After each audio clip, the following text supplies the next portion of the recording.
पालक वड्या बनवताना त्या कुरकुरीत होत नाहीत किंवा थोड्याच वेळात मऊ पडतात का? आजची ही खास रेसिपी नक्की पहा. या पालक वड्यांमध्ये मी एक असा खास पदार्थ घातलेला आहे, ज्यामुळे वड्या 100% कुरकुरीत होतात आणि अगदी शेवटपर्यंत त्या तशाच कुरकुरीत राहतात. आणि चवीला इतक्या अप्रतिम लागतात की घरातील सगळे पुन्हा मागतील. बाहेरून खमंग, आतून मऊ आणि चवीला एकदम झकास अशा या पालक वड्या चहासोबत खाण्याची मजाच काही वेगळी आहे.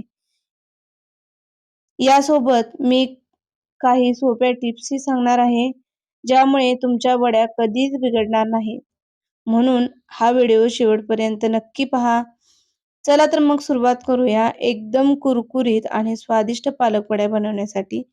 पण त्यापूर्वी भाग्यश्री रेसिपीज या आपल्या चॅनेलवरती मी तुमचं खूप खूप स्वागत करते.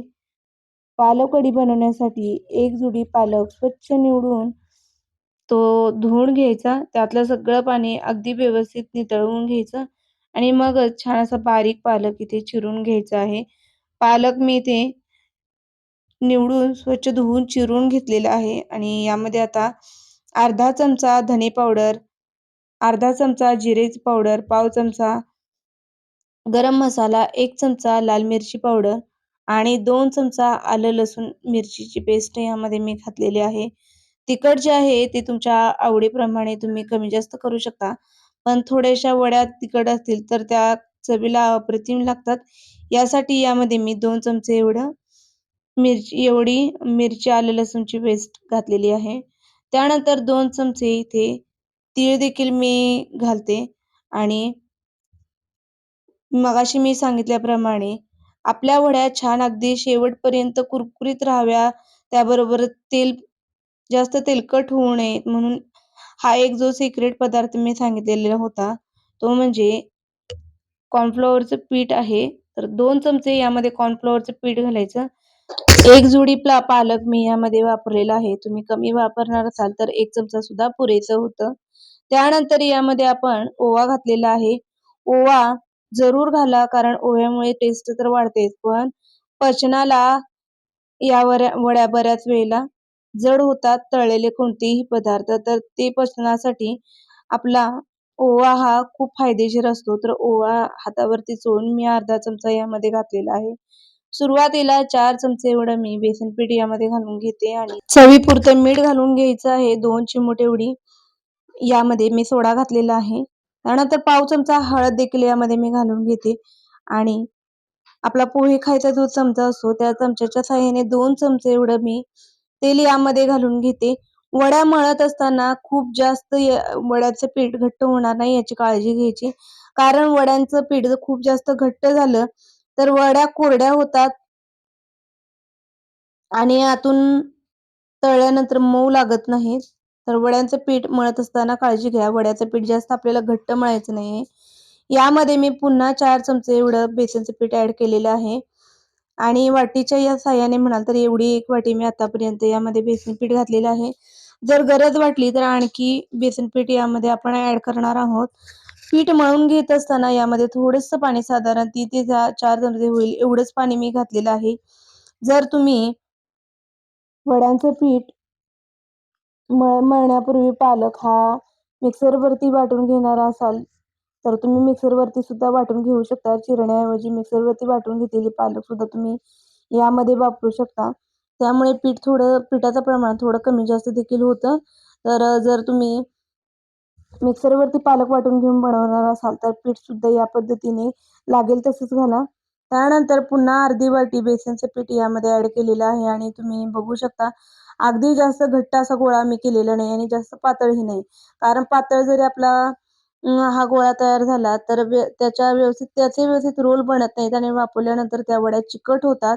तर अगदी एकदम मध्यम असं पीठ इथे मी मळून घेतलेलं आहे आणि छान अशा एकसारख्या वड्या मी बनवून घेते. ह्या बनवून घेतलेल्या वड्या आता आपल्याला वाफलवून घ्यायच्या आहेत.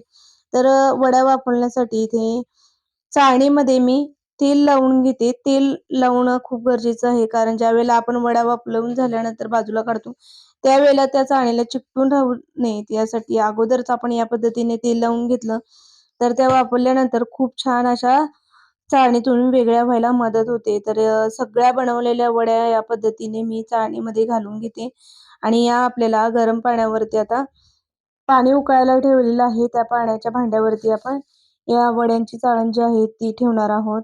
तर मी वड्या बनवण्यापूर्वीच या पाणी गरम करण्यासाठी ठेवलेलं होतं आणि पाणी आपलं छान असं व्यवस्थित गरम झालेलं आहे. तुम्ही बघू शकता. उकळी यायला याला सुरुवात झालेली आहे आणि या पातेल्यावरतीच आता आपण वड्यांची जी चाळण आहे ती ठेवूया आणि वाफ अजिबात बाहेर जाणार नाही या पद्धतीने यावरती झाकण लावायचं. जेणेकरून याची वाफ आहे ती व्यवस्थित वड्यांना मिळेल आणि आपल्या वड्या अगदी छान उकडल्या जातील. तर 15 मिनिटानंतर आपण चेक करणार आहोत. बघा बघा तुम्ही इथे सुरीला अजिबात पीठ राहिलेलं नाहीये. याचाच अर्थ आपल्या वड्या छान वाफलेल्या आहेत आणि या वड्या वाफवण्यासाठी मला 15 मिनिटे एवढा वेळ लागलेला आहे. आता या वाफवलेल्या म्हणजेच उकडून घेतलेल्या ज्या वड्या आहेत त्या व्यवस्थित थंड करून घ्यायच्या. एक 10 मिनिटे व्यवस्थित मी वड्या थंड करून घेतलेल्या आहेत आणि वड्या थंड झाल्यानंतर आता या ताटामध्ये घेऊन मी एकसारख्या साईजमध्ये या वड्या कट करणार आहे. जास्त जाड अशा वड्या आपल्याला कट करायच्या नाहीत किंवा जास्त पातळही नाहीत. कारण पातळ असेल तर त्या लगेच करपतील आणि जास्त जाड केल्या तर त्या आतून थोड्या कच्च्या राहतील तळताना. त्यामुळे अशा मध्यम साईजवरती मस्त अशा वड्या एकसारख्या मी कट करून घेतलेल्या आहेत. तुम्ही बघू शकता मस्त अशा आपल्या या वड्या तयार सुद्धा झालेल्या आहेत इथे.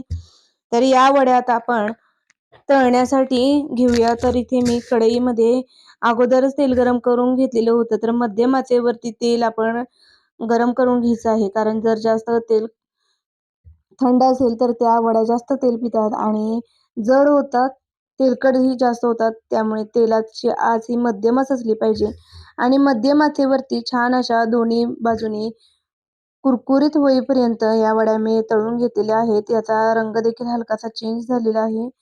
वड्या तळल्यानंतर तुम्ही पाहू शकता मस्त अशा आपल्या वड्या तळून झाल्यानंतर रंग आलेला आहे याला आणि तळलेल्या वड्या आता मी झाऱ्यामध्ये काढून घेते. साधारण 3 ते 4 मिनिटे या वड्या तळण्यासाठी आपल्याला वेळ लागलेला आहे आणि एकसारख्या आपल्या वड्या तळून झालेल्या आहेत. तळलेल्या वड्या मी एका ताटामध्ये काढून राहिलेल्या वड्या देखील अशा छान कुरकुरीत होईपर्यंत तळून घेणार आहे आणि आता तुम्ही बघू शकता मस्त अशा आपल्या इथे वड्या दिसत आहेत. अगदी कुरकुरीत तर झालेल्याच आहेत, पण आतून तुम्ही बघा अजिबात वड्यांमध्ये तेल राहिलेलं नाहीये आणि आतून एकदम सॉफ्ट मऊ आहेत. वरून कुरकुरीत अशा तयार झालेल्या या वड्या.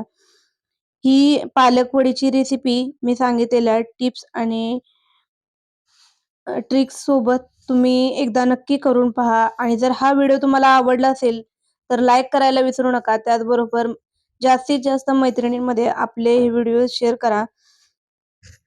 बेल आयकॉनला देखील प्रेस करा म्हणजेच नवीन व्हिडिओज अपलोड झाले की लगेचच त्याचं नोटिफिकेशन तुम्हाला मिळेल आणि सगळ्यात अगोदर आपल्या रेसिपीज तुम्हाला पाहता येतील. त्याचबरोबर हाईपवरती देखील क्लिक करा म्हणजेच तुमचे जे पॉइंट्स असतील ते आपल्याला मिळतील आणि वेळात वेळ काढून आपली ही रेसिपी पाहिली त्याबद्दल तुमचे खूप खूप आभार.